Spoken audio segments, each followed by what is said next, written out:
পরম দয়াল শ্রী শ্রী অনুকূল ঠাকুরের রাতুল রাঙাচরণে জানাই শত কোটি দণ্ডবত প্রণাম। জয় গুরু সকল ইষ্টপ্রাণ দাদা ও মায়েরা।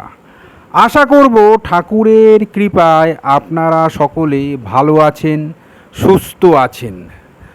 মানুষের মৃতদেহ একা রাখলে কি ঘটে?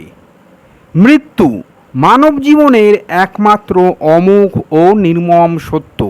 যে দেহকে আমরা সারা জীবন পরম যত্নে আগলে রাখি, প্রাণবায়ু উড়ে যাওয়ার সাথে সাথেই তা রূপান্তরিত হয় এক অসার মৃতদেহে। কিন্তু কখনো কি ভেবে দেখেছেন, এই প্রাণহীন দেহটিকে ঘিরে সনাতন ধর্মে এত নিয়মকানুন কেন? কেন বলা হয় গভীর রাতে কেউ মারা গেলে সূর্যোদয় না হওয়া পর্যন্ত তার শেষকৃত্য করা যাবে না? এবং সবচেয়ে বড় প্রশ্ন, কেন মৃতদেহকে এক মুহূর্তের জন্য একা ফেলে রাখতে নেই? যদি কোনো কারণে মৃতদেহ একা রাখা হয়, তবে সেই নির্জন ঘরে ঠিক কী ঘটে? কেন সেখানে নেমে আসে এক অদৃশ্য ভয়ঙ্কর ছায়া? এই প্রশ্নের উত্তর কোনো লৌকিক গল্প নয়, খোদ দাপর যুগে ভগবান শ্রীকৃষ্ণ স্বয়ং দিয়ে গেছেন। পুরাণের পাতা এবং গরুড় পুরাণের এক অদ্ভুত ও রোমহর্ষক কাহিনী আমাদের এই পরম রহস্যের মুখোমুখি দাঁড় করিয়ে দেয়। আজকের আলোচনাতে ইতিহাসের সেই পটভূমিতে ফিরে যাব আমরা, যেখানে লুকিয়ে আছে জীবন ও মৃত্যুর এক অদ্ভুত সংযোগ। এই কাহিনীর প্রেক্ষাপট রচিত হয়েছিল মহাভারতের সবচেয়ে বেদনাদায়ক ও গুরুত্বপূর্ণ সময়ে, কুরুক্ষেত্রের রণাঙ্গনে। 18 দিনের সেই মহাসংগ্রামে একদিকে যখন ধর্মের জয় নিশ্চিত হচ্ছিল, অন্যদিকে তখন সরসজ্জায় শায়িত ছিলেন কুরুবংশের মহাপ্রাণ পিতামহ ভীষ্ম। অর্জুনের বাণে ক্ষতবিক্ষত হয়ে সূর্যের উত্তরায়ণের জন্য অপেক্ষা করছিলেন তিনি। যুদ্ধ তখন প্রায় শেষের দিকে।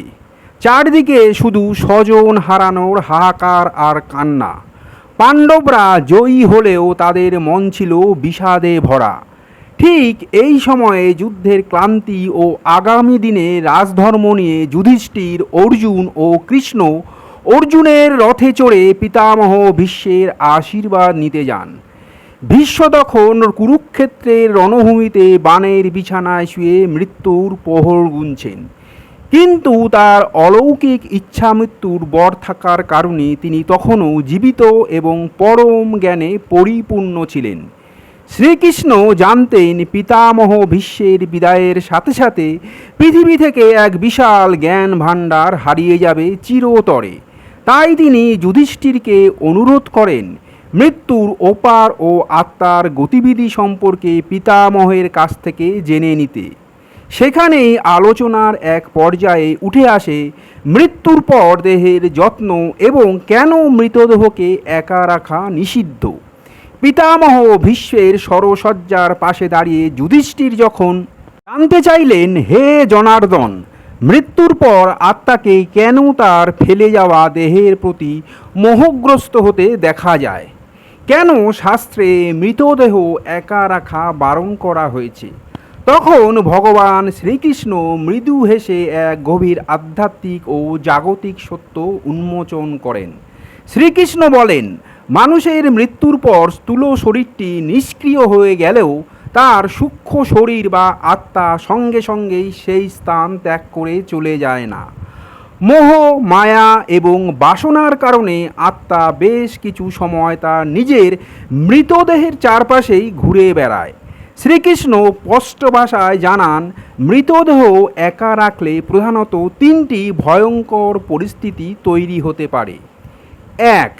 শ্রীকৃষ্ণের মতে মহাবিশ্বে যেমন ইতিবাচক শক্তি রয়েছে, তেমনই রয়েছে নেতিবাচক বা আসুরিক শক্তি।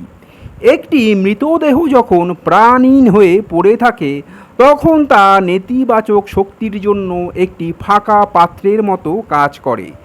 যদি মৃতদেহকে একা ছেড়ে দেওয়া হয়, তবে দুষ্ট আত্মা, পিশাচ বা অধার্মিক সূক্ষ্ম শক্তিগুলি সেই দেহে প্রবেশ করার চেষ্টা করে এর ফলে মৃতদেহের অপব্যবহার হতে পারে, যা মৃত ব্যক্তির আত্মার পরম গতির পথে বিশাল বাধা হয়ে দাঁড়ায়। 2. বাস্তব ও শাস্ত্রীয় দিক থেকে বিচার করে শ্রীকৃষ্ণ বলেন, মৃতদেহে প্রাণ না থাকায় তা দ্রুত পচনশীল হতে শুরু করে। একা ফেলে রাখলে কুকুর, বিড়াল, পিঁপড়ে বা অন্যান্য কীটপতঙ্গ সেই দেহটিকে ক্ষত বিক্ষত করতে পারে। সনাতন ধর্মে মানব শরীরকে ভগবানের মন্দির বলা হয়েছে।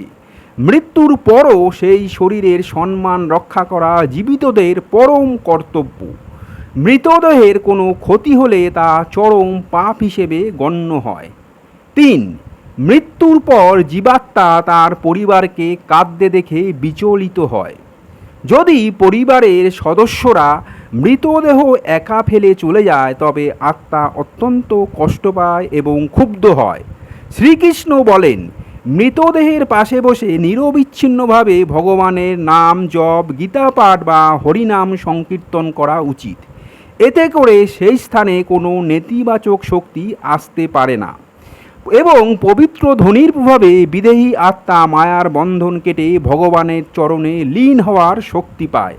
শ্রীকৃষ্ণের এই বাণীর সমান্তরালে পুরাণে আরও একটি কাহিনীর উল্লেখ পাওয়া যায়, যেখানে দেবর্ষি নারদ এবং যমরাজের কথোপকথন বর্ণিত হয়েছে।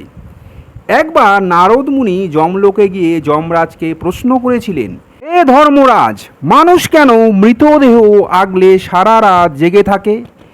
এর পেছনে প্রকৃত রহস্য কী? যমরাজ উত্তর দিয়েছিলেন, গভীর রাতে যখন কোনো মানুষের মৃত্যু হয় তখন প্রকৃতির নিয়ম অনুযায়ী সূর্যাস্তের পর দাহ কার্য নিষিদ্ধ, কিছু বিশেষ পরিস্থিতি ছাড়া। সেই দীর্ঘ সময় জুড়ে মৃতদেহটিকে পাহারা দিতে হয়, কারণ মধ্যরাত্রে মহাবিশ্বের তামসিক শক্তিগুলি সবচেয়ে বেশি সক্রিয় থাকে। যদি কোনো মৃতদেহকে নির্জনে একা রেখে দেওয়া হয় তবে সেই ঘরের বায়ুমণ্ডল ভারী হয়ে ওঠে। যমদূতেরা যখন আত্মা নিয়ে চলে যায় তখন ফাঁকা পড়ে থাকা দেহের ওপর বৈতাল বা প্রেতাত্মারা অধিকার জমানোর চেষ্টা করে। এমনকি কোনো বিড়াল বা কুকুর যদি সেই মৃতদেহ ডিঙিয়ে চলে যায় তবে সেই দেহটি অপবিত্র হয়ে পড়ে এবং তা চণ্ডালত্ব প্রাপ্ত হয়। তাই শাস্ত্রে নিয়ম করা হয়েছে মৃতদেহের পাশে সবসময় একটি প্রদীপ জ্বালিয়ে রাখতে হবে। অগ্নি হল পবিত্রতার প্রতীক, যা সমস্ত নেতিবাচক শক্তিকে দূরে রাখে। পরিবারের অন্তত একজনকে সবসময় মৃতদেহের শিহরে বসে পাহারা দিতে হবে। পুরাণের এই কাহিনীগুলিকে যদি আমরা আজকের বিজ্ঞানের আলোতেও দেখি তবে এর গভীর যৌক্তিকতা খুঁজে পাওয়া যায়। বিজ্ঞান বলে মৃত্যুর সাথে সাথেই শরীরে রোগ প্রতিরোধ ক্ষমতা ধ্বংস হয়ে যায়। ফলে বাতাসে থাকা হাজারো ব্যাকটেরিয়া ও ভাইরাস মৃতদেহটিকে আক্রমণ করে এবং দ্রুত তা থেকে দুর্গন্ধ ও সংক্রামক গ্যাস বের হতে শুরু করে। মৃতদেহের পাশে ধূপধুনো জ্বালানো এবং কর্পূর ব্যবহারে যে নিয়ম পুরাণে বলা হয়েছে তা আসলে বাতাসকে জীবাণুমুক্ত রাখার বৈজ্ঞানিক উপায়।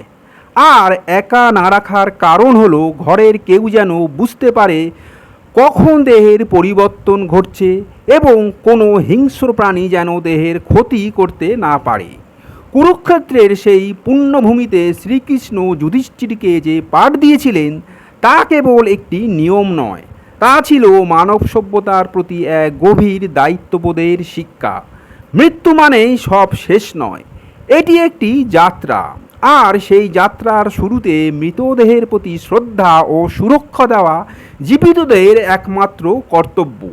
পুরাণের এই কাহিনী আমাদের শেখায় যে যে মানুষটি সারা জীবন আমাদের পাশে ছায়ার মতো রইল, মৃত্যুর পর তার শেষ যাত্রাটুকু যেন মর্যাদাপূর্ণ হয়।